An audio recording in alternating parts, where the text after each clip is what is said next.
আসসালামু আলাইকুম।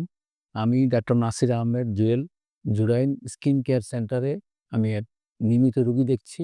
তো আজকে আমি একটা বিশেষ রোগ নিয়ে আমি আপনাদের সাথে কথা বলব। আসলে আমাদের কমন একটা স্কিন ডিজিজ বর্তমানে সেটা হচ্ছে যে চুলকানি।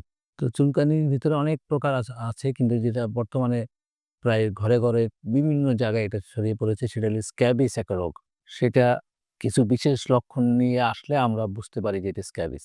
সাধারণত অ্যালার্জির জন্য চুলকায়, আবার স্ক্যাবিস হলেও চুলকায়। তো তীব্র চুলকায় এটা দিনে রাতে সবসময় চলে কিন্তু রাতের বেলা একটু বেশি চুলকায়।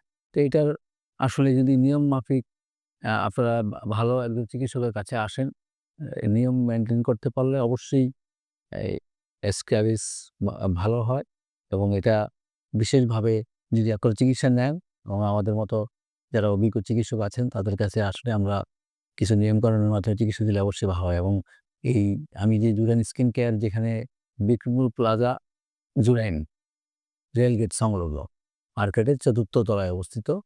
এখানে যদি আসেন তাহলে আমরা অবশ্যই স্ক্যাবিসের চিকিৎসা দিতে পারবো ইনশাআল্লাহ। এছাড়াও আমি আরো কিছু এ মে রোগের কথা বলব ফাঙ্গাল ইনফেকশন, ছত্রাক জাতীয় যেটাকে বলা হয়, এটাও আমাদের বর্তমানে একটা কমন একটা রোগ হয়ে গেছে বাংলাদেশে। তো এটা অ্যা সাধারণত একটু মানে আর্দ্রতাযুক্ত যদি ওয়েদারে আমরা থাকি, ঘাম বেশি হয়, তাহলে এটা শরীরের বিভিন্ন অংশে এটা চুলকানি হয়। বিশেষ করে কুঁচকিতে চুলকানি অথবা শরীরের বিভিন্ন অংশে একটা চুলকানির মতো অ্যা এটা হয়। তো এটারও একটা বিশেষ চিকিৎসা আমরা দিয়ে থাকি। কিন্তু যদি বিভিন্ন স্টেরয়েড অনেকে যদি ডায়াগনোসিস না করে যদি স্টেরয়েড জাতীয় ওষুধ নেওয়া হয়, তাহলে দেখা যায় এটা আরো বেড়ে যায়। তখন অন্য কোনো ওষুধ কাজ করতে চায় না। সুতরাং আপনারা যদি একজন বিশেষজ্ঞ চিকিৎসকের কাছে আসেন, বিশেষ করে এই জুরানি স্কিন কেয়ারে যদি আপনারা আসেন, তাই এটার একটা পরিপূর্ণ এবং সুন্দর একটা চিকিৎসা দেওয়া আমাদের পক্ষে সম্ভব। সুতরাং আজকে এই আমার সংক্ষিপ্ত আলোচনা শোনার জন্য আপনাদেরকে সবাইকে ধন্যবাদ জানাচ্ছি। আসসালামু আলাইকুম।